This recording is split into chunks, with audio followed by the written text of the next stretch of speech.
최근에 소득주도 성장론을 두고 논쟁이 좀 많이 벌어지고 있는데, 소득주도 성장 정책은 사실 버릴 수 없는 정말 우리 경제 살아갈 지속 성장에 관한 유일한 길이라고 생각됩니다. 좀 강력하게 계속 추진해 주시길 부탁드립니다. 생활 SOC 같은 정책들도 사실은 각 지역에 아주 세밀하게 적용되면 실제 일자리나 우리 국민들의 삶의 질 개선에 크게 도움이 되지 않을까 생각합니다. 저희는 아주 간단하게 준비했습니다. 워낙 대한민국의 공공일자리가 너무 많은데 뭐 또 만드냐 이런 얘기가 있어서 저희 통계 자료를 하나 준비했습니다. 보시는 것처럼 너무 명백해서 대한민국의 공공일자리는 너무 적다. 대통령님께서 이미 확고하게 가지신 생각대로 공공일자리 또는 공익적 일자리 이런 부분들을 최대한 좀 늘리는 쪽으로 좀 힘써 주시면 좋겠습니다. 그리고 말씀 여러분들이 하신 것처럼 이게 이제 정부에서 자꾸 주도하면 예산 낭비다 무슨 뭐 이런 비난이 많이 있을 수 있는데, 지방 정부로 넘겨주면 사실 그런 문제는 상당히 많이 해소될 수 있다는 말씀 제가 한번 추가로 드리고 싶습니다. 다음 페이지 좀 보겠습니다. 이게 이제 일자리를 만들 때 이제 민간 일자리 부분은 어차피 산업 정책, 기업 정책에 해당되니까 저희 생략하려고 합니다. 그런데 결국 공공 일자리 또는 공익적인 민간 일자리들을 많이 늘려야 하는데, 이게 추세상으로 많은 일자리를 한꺼번에 만드는 그런 획기적 정책은 사실 없다고 봐야 된다고 생각합니다. 그러니까 작은 일자리를 부분별로 많이 만드는, 바둑으로 치면은 좀 이렇게 각 선수를 잡고 한 구석마다 한 집씩만 이기는, 계속 이기면 결국 이기지 않겠습니까? 대마를 잡고 이기는 거 불가능하다 이렇게 생각해 주시면 좋을 것 같고요. 또 한편으로 보면 노동시간 단축과 관련된 논쟁이 많은데, 뭐 인류 역사를 봐도 결국 기술 개발로 인해서 결국 필요 노동 총량은 줄어들 수밖에 없기 때문에 반드시 노동시간 단축을 통한 일자리 나누기 이런 쪽으로 강력하게 추진해 가야 된다 이 말씀드리고, 그래서 요거와 관련돼서 또 한 말씀만 좀 추가드리면, 예를 들면 현장의 노인 일자리와 관련된 수요가 엄청나게 많습니다. 그냥 줄을 서서 막 탈락자가 부지기수인데, 노인 일자리의 임금을 2배로 늘리는 것보다는 현재 20만 원짜리를 2배로 늘려서 대상을 늘리는 게 훨씬 효과적이다 이 말씀 꼭 드리고 싶습니다. 네, 다음 페이지 부탁드립니다. 저희는 이제 두 가지 중에서 이제 공익적인 민간 일자리, 공공 일자리는 아니고 민간 일자리인데 공익적 요소가 있는 것들 중에서 이 버스 운수 종사자 지원 문제를 저희가 한번 검토해 보려고 합니다. 법정 노동 시간을 준수하게 되어 있는데, 그렇게 하면 경기도는 지금 현재 9,000명 가까이 추가 인력이 필요합니다. 현재 상태를 유지하기 위해서도.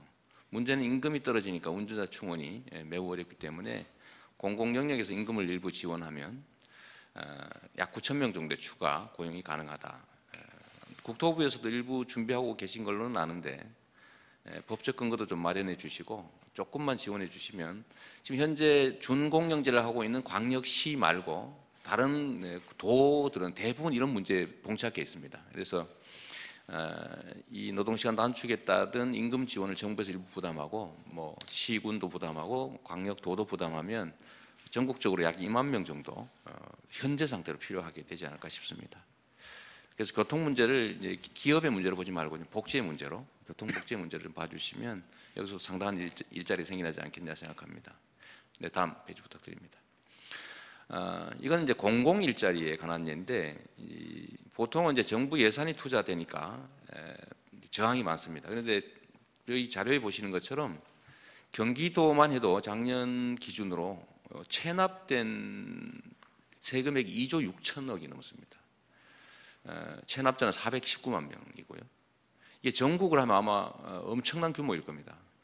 근데 실제로 우리나라는 세금 관리를 부과는 하는데 관리를 잘 안 합니다. 인력도 없습니다. 세무 공무원이 아마 보시면 거의 뭐 극소수이기 때문에 독촉만 하고 방치하고 있는데, 저희가 이제 연간 인건비를 약 450억 정도를 투자해서 모든 체납자를 전수조사하고, 전수조사한 체납자가 생계가 실제로 어려우면 복지를 연계하고, 나쁜 능력이 있으면 뭐 체납 절차를 실제 시행하고 했더니, 성남시에서 했던 게 3년간 270명을 고용했는데 인건비가 42억이 들었습니다.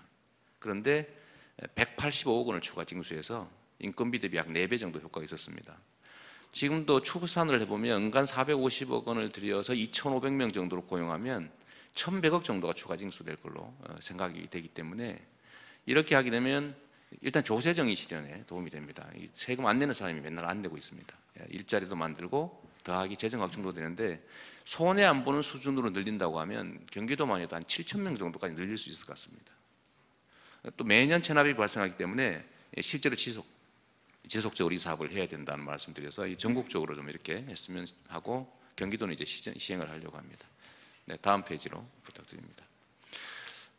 뭐 공공 일자리 문제는 많은 아이디어들이 있는데 저희는 낮에는 홍반장, 밤에는 이제 순찰 이렇게 할 수 있는 아주 간단하게 얘기를 드리면 아파트 관리소와 경비실을 각 도심에다가 다 두는 겁니다.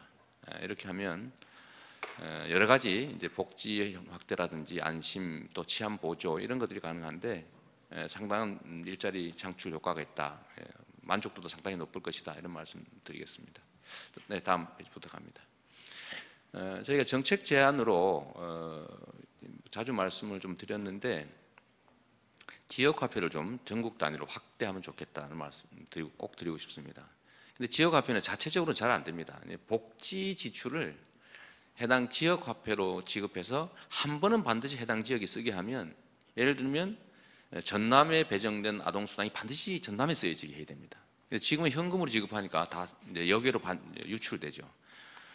그런데 이거를 지금 현재 상태로는 각 지역이 지역 화폐가 준비되어 있지 않기 때문에 강제하기는 어렵습니다. 성남의 은수미 시장이 매우 고생하던데 그래서 저희가 제안 드리고 싶은 거는 선택권을 주고 지역 화폐로 받는 사람에게는 추가로 좀 인센티브를 주는 겁니다. 그거를 국가, 지방정부, 광역, 시군구가 분담을 하면 크지 않습니다. 그래서 지역 화폐를 쓰는 사람들한테 한 20-30% 정도 추가 지원을 해주면 해당 금액들이 지역에 쓰여질 수 있죠. 이 지역 화폐 문제는 실제로 영세 자영업자들에 대한 아주 큰 대책이 되기도 합니다. 매출이 실제로 증대됩니다. 아주 소액으로 효과가 있다는 건 이미 연구상으로 증명되기 때문에 골목도 살리고 지방도 살리고 영세 자영업자 대책도 되고 하기 때문에 이 부분에도 좀 관심을 좀 많이 가져주시면 좋겠습니다. 네, 다음 부탁드립니다.